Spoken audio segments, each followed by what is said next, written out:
Olá, minhas queridas e amadas crianças. Um bom dia, uma boa tarde, uma boa noite a você o horário que você estiver assistindo aí, seja muito bem-vindo a essa aula. Você vai pegar no seu livro Buriti, mais história, e vamos estudar para realizarmos uma prova, tá bom? Prova esta que vai lhe dar uma nota avaliativa para o quarto bimestre. Recordando aí nossos estudos do início do ano, nós vamos ficar aí na página 10 do seu livro, tá bom? Estudar o passado é importante, pois nos ajuda a entender como vivemos, como viviam as pessoas que existiram antes de nós e a perceber quais costumes, práticas mudaram e quais permaneceram. Isto quer dizer que é possível refletir sobre a história com base nas mudanças e permanência que identificamos na sociedade. Quando eu falo sociedade, estou falando das pessoas. Veja como as pessoas se vestiam antigamente, como elas trabalhavam, né? E compararmos com os dias de hoje. O historiador é quem produz o conhecimento histórico ao se dedicar a investigar e a interpretar os fatos ocorridos ao longo do tempo. Então, o historiador, ele se dedica a investigar e interpretar os fatos. Os fatos são os acontecimentos ocorridos ao longo do tempo. Quando eu falo ao longo do tempo, eu estou falando ao longo de um espaço de tempo, por exemplo, do ano de... vamos supor que o ano de 2000 até 2020, que é o ano que nós temos hoje. Vamos supor que ao longo desse tempo aqui aconteceram fatos. E os historiadores, eles estudam e interpretam esses fatos.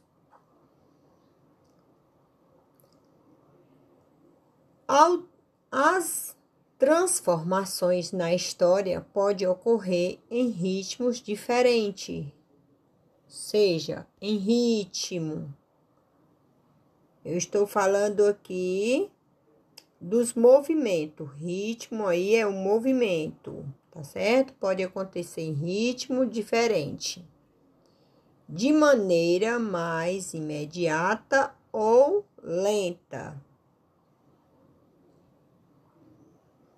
Os acontecimentos, eles são de curta duração, de média duração e de longa duração. Isso é o ritmo, tá bom? Quando eu falo em ritmo, é o movimento que é de curta, média e longa duração. Um acontecimento de curta duração são aqueles que ocorrem rapidamente, em um curto período de tempo, como dia, semana, um mês. Por exemplo, a partida de um futebol, a realização de um show, a gestação de um bebê. A gestação de um bebê dura quanto tempo? 9 meses. A partida de um futebol dura quanto? Acho que 90 minutos. Beleza? Então, esse é um tempo de curta duração. As mudanças de média duração podem ser percebidas ao longo da vida de uma pessoa, pois ocorre com o passar dos anos, como as inovações que acontecem nos modos de vestir e na moda de cada 5 ou 10 anos. Então, quando eu tenho aqui um acontecimento que dura de 5 a 10 anos, eu tenho um tempo de média duração.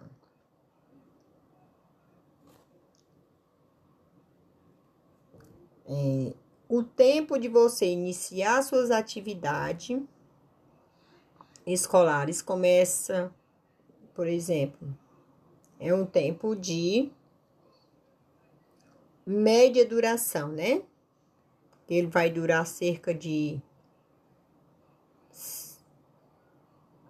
Você entrou no primeiro ano com 6 anos ou 5 e vai sair com 10 ou 11 anos. Isso é um tempo de média duração.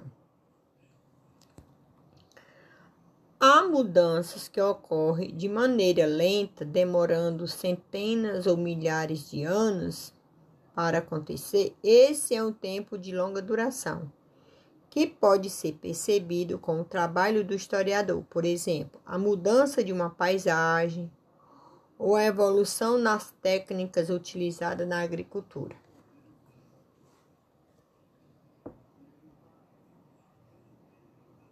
Vamos perceber aí na página 11 que vocês já resolveram essa atividade aí, né?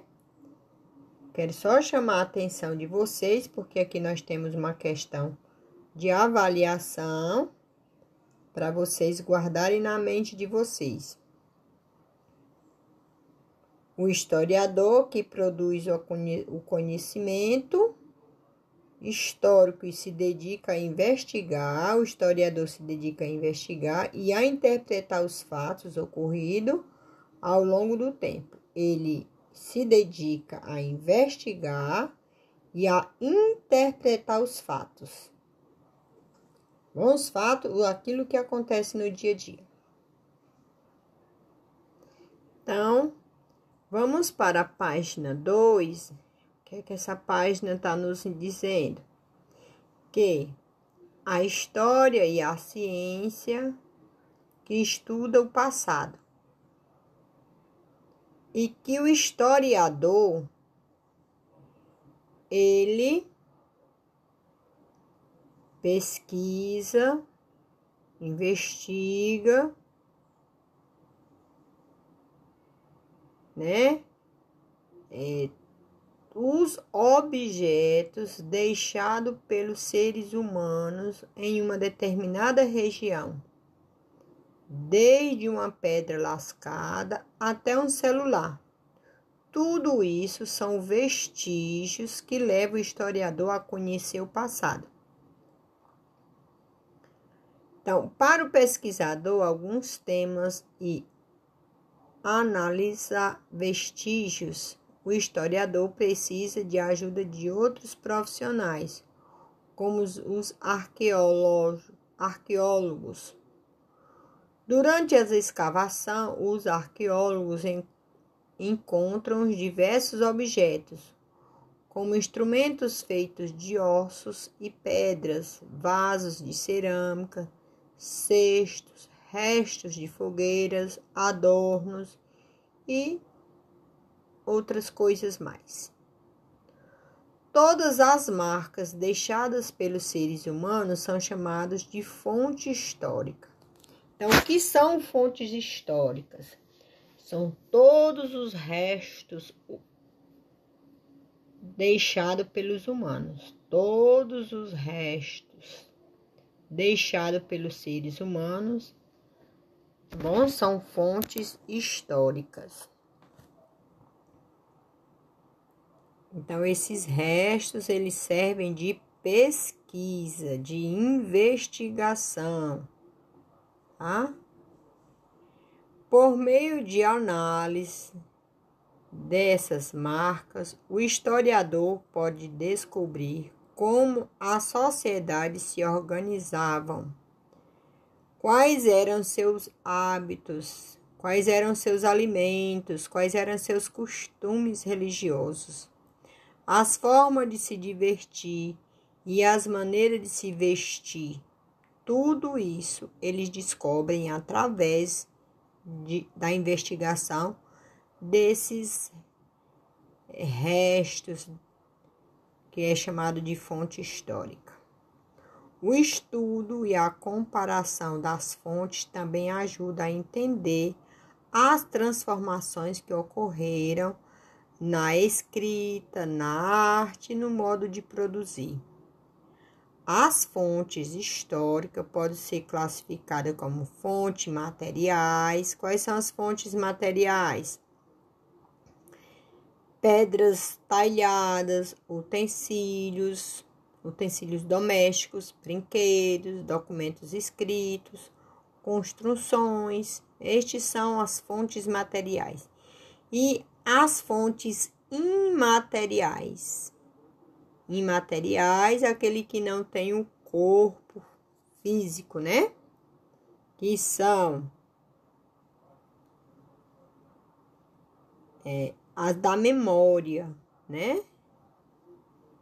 As memórias são as lembranças que as pessoas têm e passam de gerações em gerações. Quais são essas?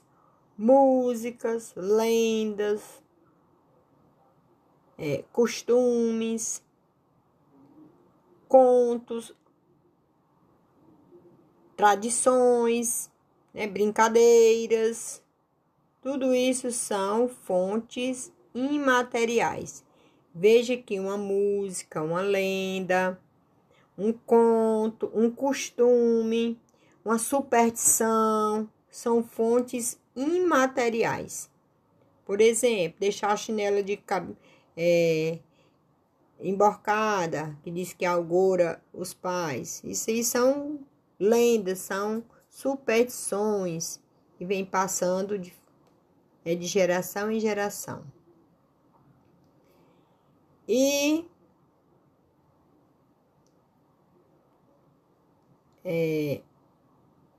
as fontes escritas, que são os documentos escritos, como cartas, livros, certidões de nascimentos, diários, escritas, relatos de viagem, tudo isso são as fontes escritas.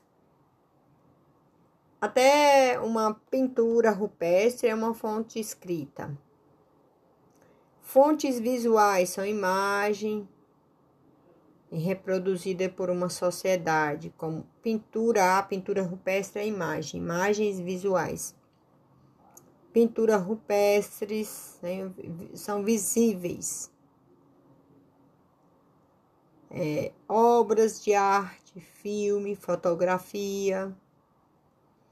E fontes orais são produzidas pelas sonoras, como músicas, cantigas, lendas, discos, entrevistas, depoimentos de pessoas. Veja que as fontes orais, elas são muito dentro do imaterial, né? Estão muito dentro do imaterial. As fontes orais são imaterial, tá?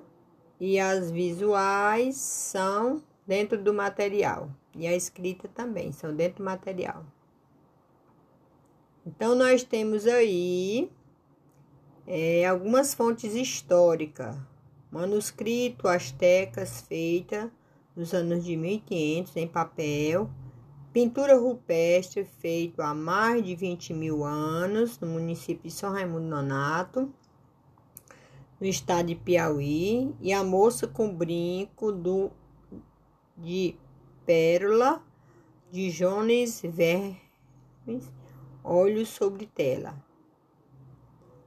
Na medida de 44 metros, 44,5 centímetros vezes 39 centímetros, no ano de 1665.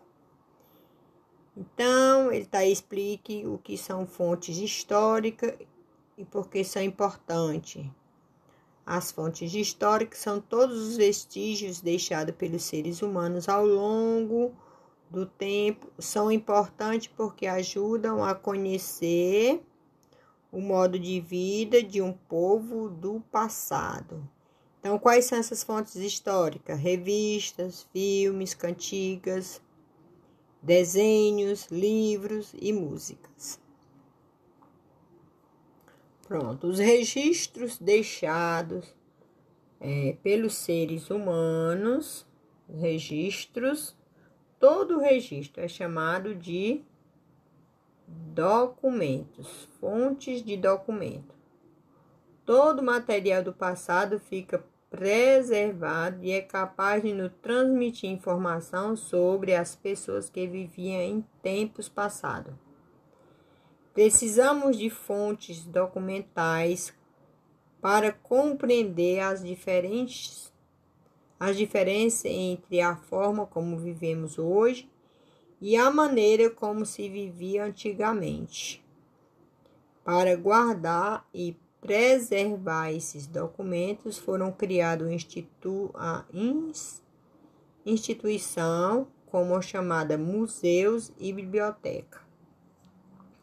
Nesses locais existem pessoas especializadas na conservação das fontes, como arquivistas, especializada em conservação, essas pessoas chamadas de arquivistas, aquele que arquiva.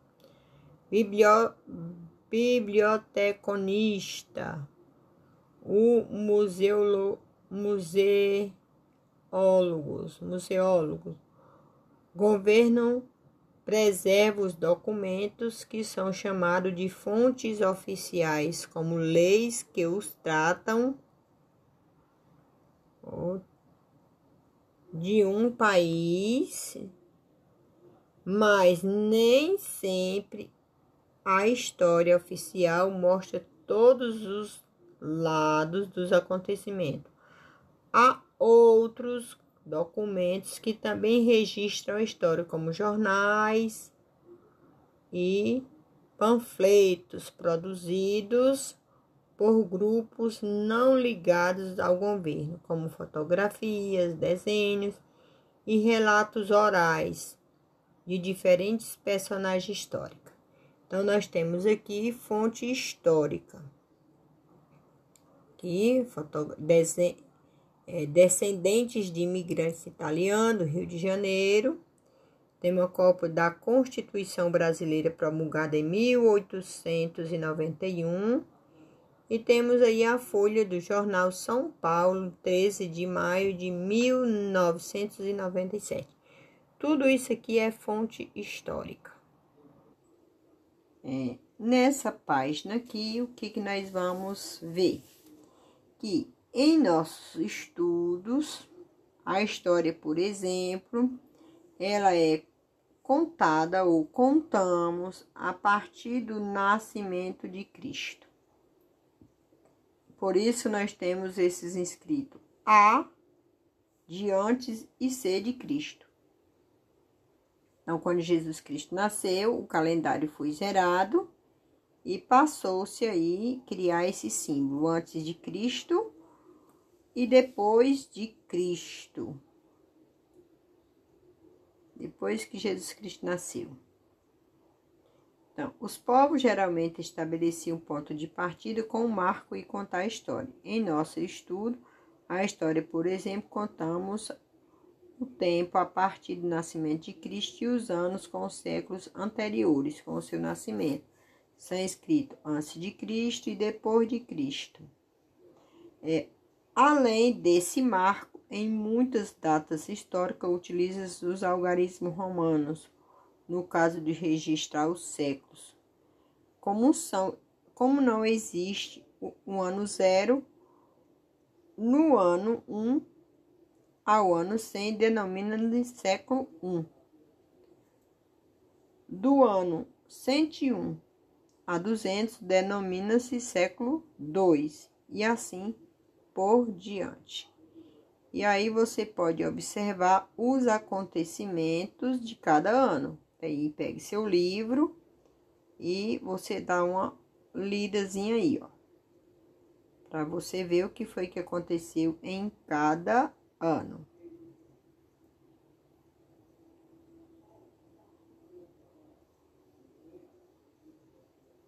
Bem, aí na página, que é 18, nós temos os períodos históricos. Período pré-histórico, antiguidade, idade média, idade moderna e idade contemporânea. E eu posso dizer que pode ter uma idade contemporânea aos dias de hoje. Vamos ver o que é que diz cada uma. Pré-histórica, do surgimento dos antepassados dos seres humanos modernos. Cerca de 4 milhões de anos, até aproximadamente 4.000 anos antes de Cristo. Período do início dos registros escritos ou da invenção da escrita. Então, quando começou a escrita, terminou-se aí o período de pré-histórica e começa a antiguidade já com a descoberta da escrita. Então, aproximadamente 4.000 anos antes de Cristo até 476 depois do enfraquecimento da queda do Império Romano do Ocidente, muitos povos se fixaram, desenvolveram a agricultura, o pastoreiro, a metalúrgica e o comércio. Surgiram grandes civilizações como a egípcias e a fenícias. Então, quando surgiu aí a civilização do Egito, então termina aí o período da antiguidade e já começa a Idade Média, no início aí de 476 e vai até 1453, quando Constantinopla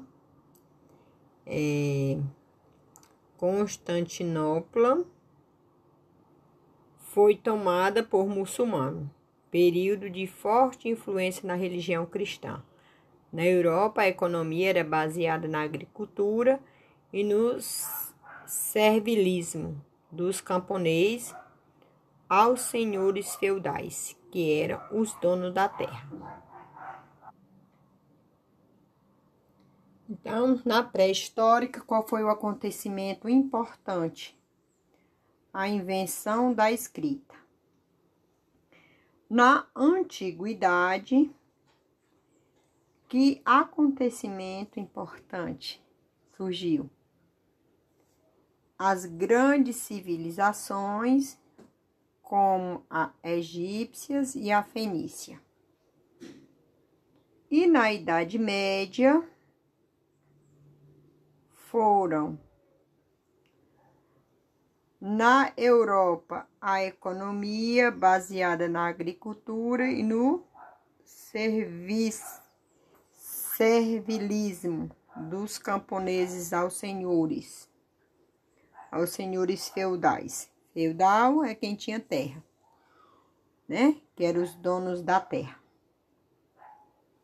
E na Idade Moderna, os acontecimentos mais importantes foram que houve grande expansão da Europa para diferentes partes do mundo, como a Ásia, a África, a América, em busca de produtos para comercialização. Ou seja, na Idade Moderna, houve aqui o surgimento mais acentuado do comércio. Na Idade Contemporânea, o acontecimento que deixou muitas marcas foram o surgimento da indústria.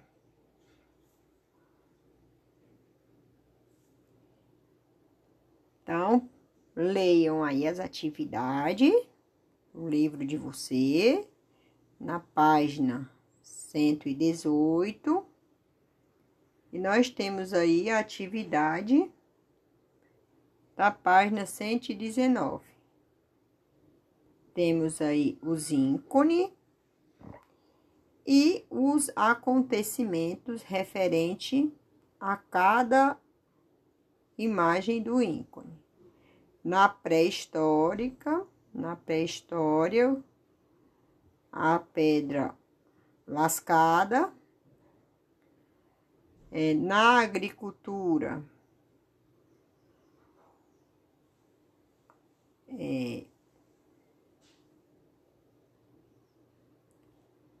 réplica da máscara, mortais de faraó egípcios. Então, houve aí as civilizações, né, a egípcia. E Idade Média, ilustrada aí.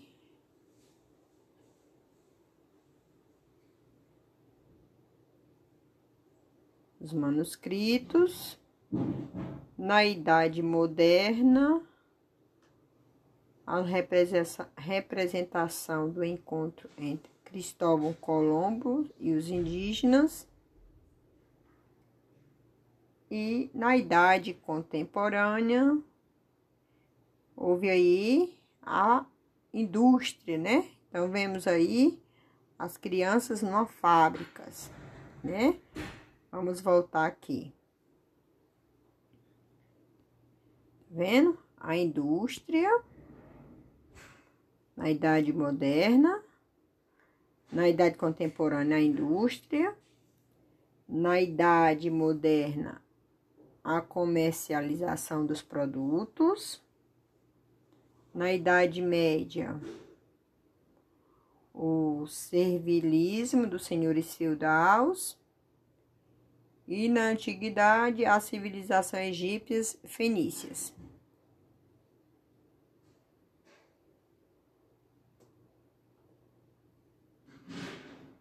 Enriqueça aí seu conhecimento fazendo a leitura do texto. Nós temos aí na página 20 um texto escrito pela arqueóloga Nieda Guidon, e ela relatando aí as descobertas dela. E bem, nosso interesse inicial era a arte rupestres, pinturas e gravuras. Logo na primeira missão, em 1973, descobrimos 55 sítios, a maior parte com pinturas. Alguns eram aldeias em cujo solo abundavam cacos de cerâmicas e objetos de pedra lascada e polida. Pensávamos então que esse sítio era recente, pois, como todos os arqueólogos americanos, acreditávamos que a América havia sido povoada tardiamente e que a América do Sul havia sido a última parte da Terra a receber representante do gênero Homo. Em junho de 1979, era criado o Parque Nacional da Serra da Capivara. Quantidade de pinturas rupestres realizadas durante milênios, as representações animais são muito diversificadas, sendo possível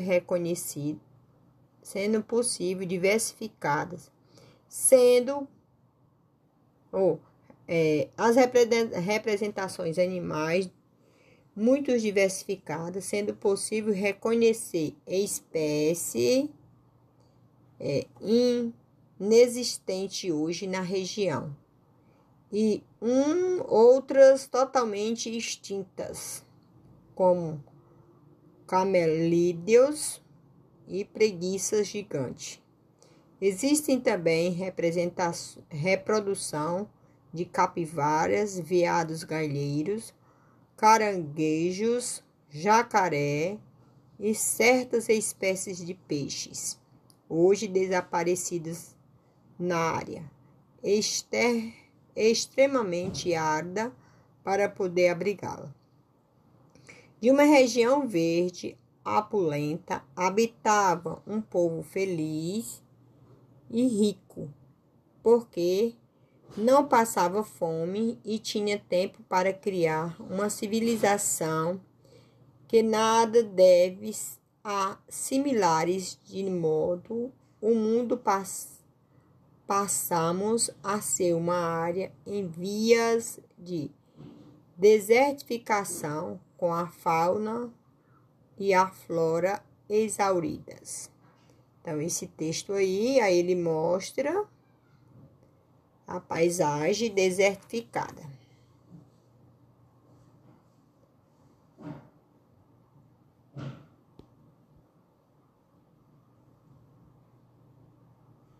Então, vamos aí na página 21, onde fica situado o Parque Nacional da Serra da Capivara, em São Raimundo Nonato, interior do estado de Piauí. Piauí fica na região nordeste, viu? Os tipos de vestígios foram encontrados no parque: pintura nas paredes, cacos de cerâmicas e objetos de pedras lascadas e pólidas. Questão 2. Que figuras de animais os pesquisadores encontraram nas paredes dos abrigos do Parque Nacional da Capivara? Figura de animais como capivara, veados galheiros, jacarés e caranguejos. Que animais extintos atualmente foram pintados nas paredes das cavernas?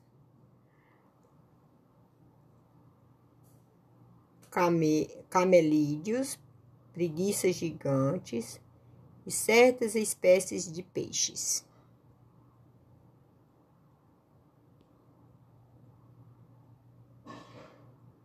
Então, vamos na página 22.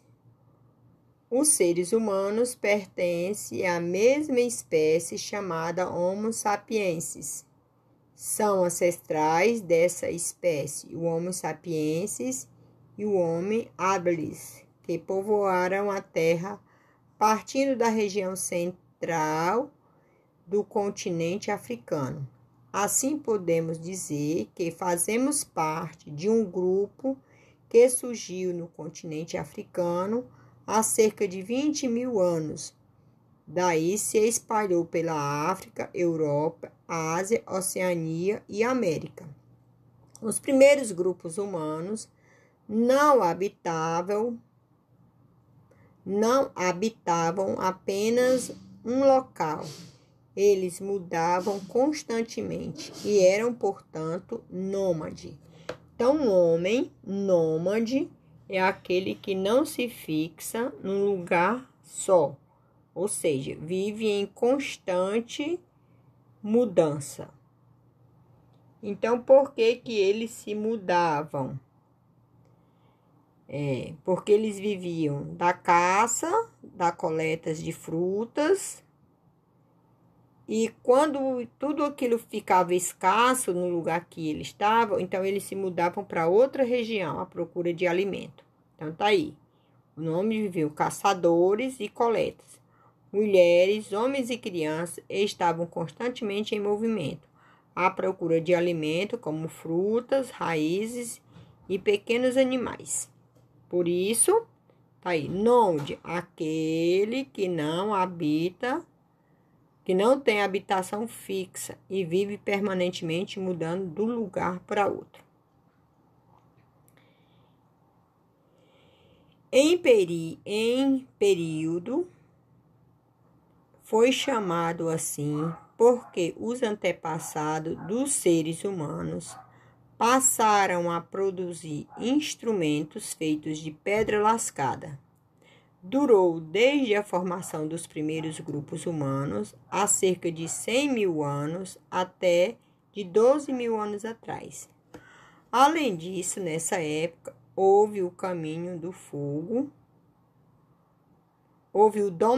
do fogo, importante para aquecer o ambiente, assar alimentos e afugentar animais.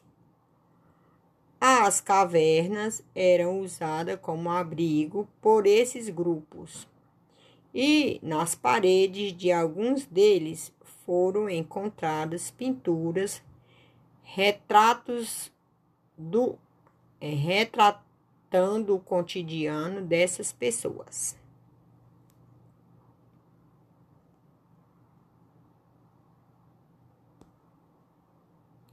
Para a página 23, nós temos aí o exercício. O que foi o Paleolítico? O período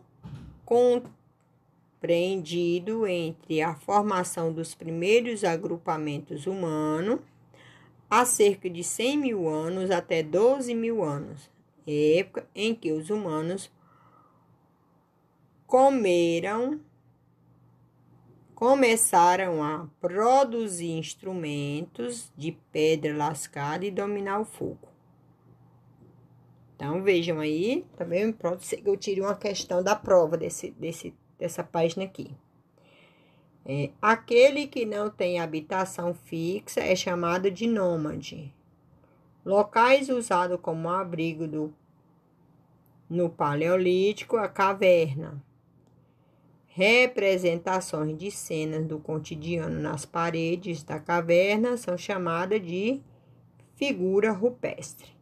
Então, bastante atenção para essa questão, que eu vou tirar uma questão de prova. Página 24 também será questão de prova. Há cerca de 12 mil anos, alguns grupos humanos começaram a fabricar instrumentos mais sofisticados, com pedras polidas, e se fixar em lugares onde havia facilidade de obter água e, consequentemente, mais alimentos. Neste período, alguns grupos humanos passaram a caçar e a coletar frutas apenas em regiões próximas onde tinha se fixado. Eles foram, aos poucos, tornando-se sedentários, ou seja, permaneciam em um mesmo lugar. Os rios foram muito importantes para o processo, não só por causa da pesca, mas também porque grupos de animais iam beber água e facilitavam a caça. As margens desses rios também ficavam úmidas e férteis, pois as chuvas e as cheias dessa maneira era após as chuvas e as cheias. Dessa maneira era possível plantar e colher, tornando habitáveis as áreas próximas dos terrenos cultivados e colher. Tornando cultivados. Todos esses fatores juntos, ao longo de centenas de anos, ajudaram no processo de sedentarização de muitos grupos humanos. Lembrando que a sedentarização é quando a pessoa fica no mesmo local há muito tempo.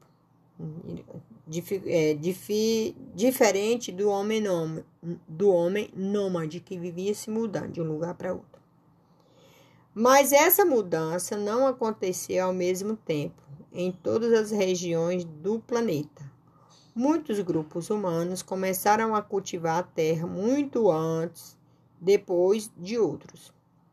Muitos cultivar a terra muitos anos depois. Outros, mesmo plantando alguns produtos, mantiveram a caça e a pesca como atividades centrais.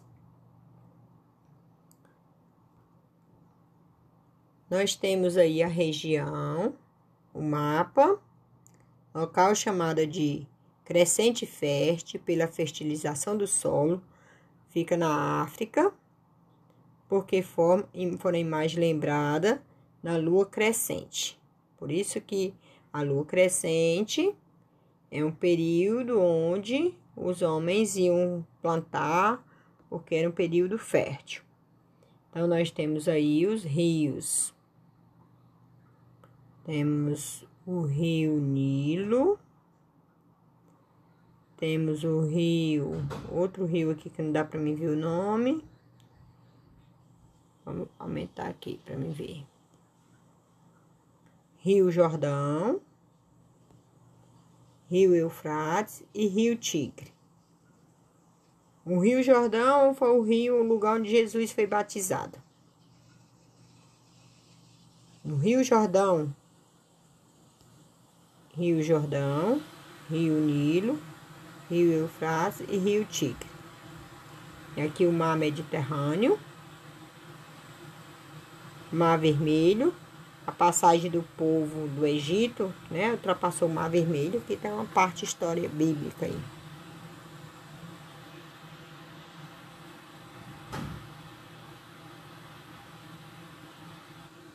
Então, preste bastante atenção nessa atividade, com atividade de prova. Complete as frases de acordo com a imagem. Durante um longo período chamado de Paleolítico, a maioria dos grupos humanos manteve a forma de vida nômade, né? Durante o tempo paleolítico, o homem era nômade, vivia mudando de um lugar para outro.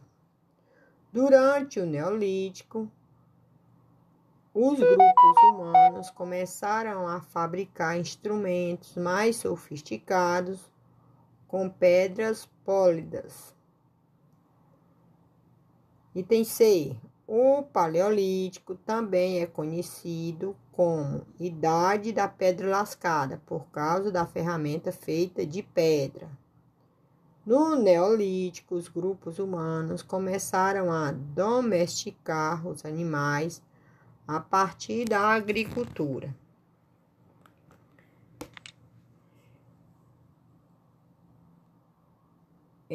Como foi o processo de sedentarização? Trata-se do processo por meio do qual alguns grupos humanos deixaram de ser nômade, deixaram de se mudar de um lugar para o outro e fixaram-se morada em determinado lugar. Qual é a principal característica da região chamada crescente fértil? Pirâmide grande nos rios. Qual é a principal característica? É a aproximação de grandes rios que possibilitaram a prática da agricultura e facilitaram a caça e a pesca, contribuindo para o processo de fixação de grupos humanos na região. Assinale a alternativa que apresenta o nome dos principais crescentes férteis, ou seja, dos rios. Rio Nilo, Eufrates e Tigre. Então, lembrando, questãozinha de avaliação, viu? Na página 26, nós temos esse mapa, onde mostra as pessoas, os seres humanos, o Homo sapiens, caminhando de um lugar que da África para a Ásia, para a América do Sul, que aqui o Brasil, a Oceania, uns iam a pés e outros aqui no barco já foi na idade da colonização. Eles já tinham descoberto aí o fogo, já estavam na idade da civilização aí. Então, façam a leitura dessa página, a fixação dos grupos humanos. Beleza? Aí temos aqui mais uma questãozinha, onde eu vou tirar uma questão de prova. No Brasil, há vários sítios arqueológicos que nos ajudam a conhecer melhor nosso passado. Um deles é o Parque Nacional da Serra da Capivara, que fica em São Raimundo Nonato, no Piauí. Lembrando que Piauí fica na região nordeste aqui do Brasil. Nesse sítio, a arqueóloga Nilda Guidon encontrou pinturas rupestres, restos de fogueiras, artefatos de pedra, dentes humanos e uma funerária que tem entre 20.000 a 50.000 anos. Mas a descoberta arqueológica mais importante ocorreu em Lagoa Santa, em Minas Gerais. Em 1974, uma equipe de arqueólogos encontrou um crânio que tem cerca de 11.000 anos. Os pesquisadores descobriram que ele pertenceu a uma jovem mulher que tinha cerca de 20 anos e 1,50 m de altura. Eles a chamaram de Luzia. Ela é o ancestral humano mais antigo encontrado na América. Lembrando a vocês que a jovem de 21 anos, com 1,50 m de altura, que eles a chamaram de Luzia, foi encontrado em Minas Gerais. Não foi em Piauí, tá bom? Minas Gerais é um estado, Piauí é outro estado. E essa jovem foi encontrada em Minas Gerais. Prestem bastante atenção para não errar na prova. Tá bom? Então, essa figura aqui é uma figura rupestre, uma pintura rupestre do Parque Nacional da Serra da Capivara. Representa os animais caçados. Então, essa é uma figura da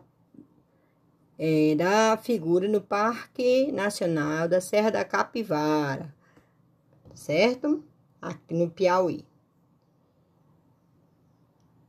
Eles representavam os animais que estavam caçados. E essa imagem é o rosto de Luzia, que fica em Minas Gerais, que foi reconstituído pelo artista.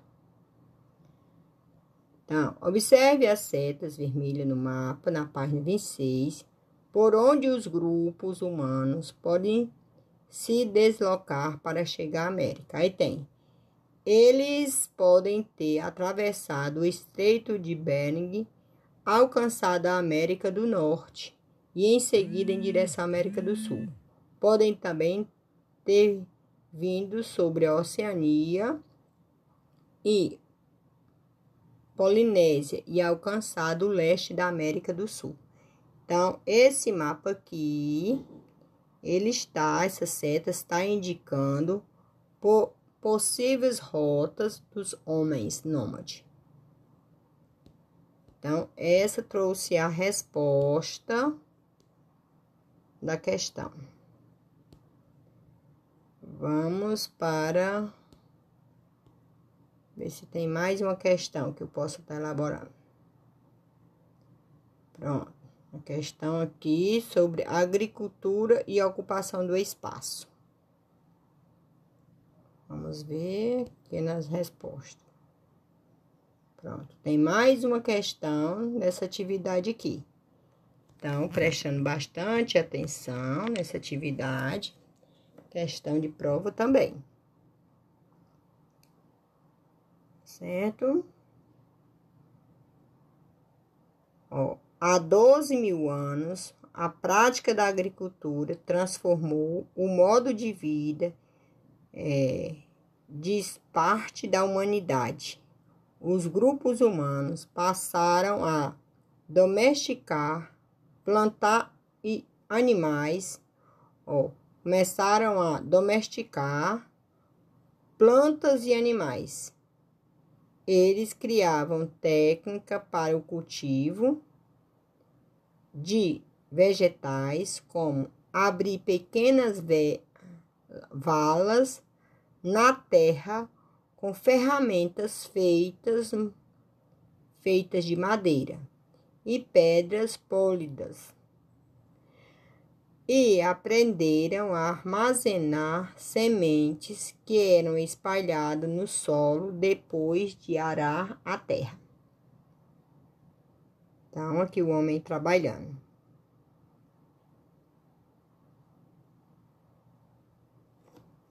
Então, aqui. O desenvolvimento da agricultura acelerou o processo de sedentarização dos seres humanos, ou seja, fixação. O homem começou a se fixar no local. Verdade. Apesar da prática da agricultura, muitos grupos humanos continuam a deslocar pelos territórios, vivendo da caça e da pesca e da coleta. Verdade, no caso dos índios, né? Como não havia técnica para cultivar a terra, os grupos humanos deixaram de plantar e abandonaram as terras férteis. Eles deixaram de plantar? Não, eles continuam plantando até os dias de hoje. O desenvolvimento da agricultura fez com que os grupos humanos aprimorassem as ferramentas do trabalho. Sim, eles tanto aprimoraram que chegou aqui, fabricar trator. Hoje, a maioria dos trabalhos da roça é feita com máquinas.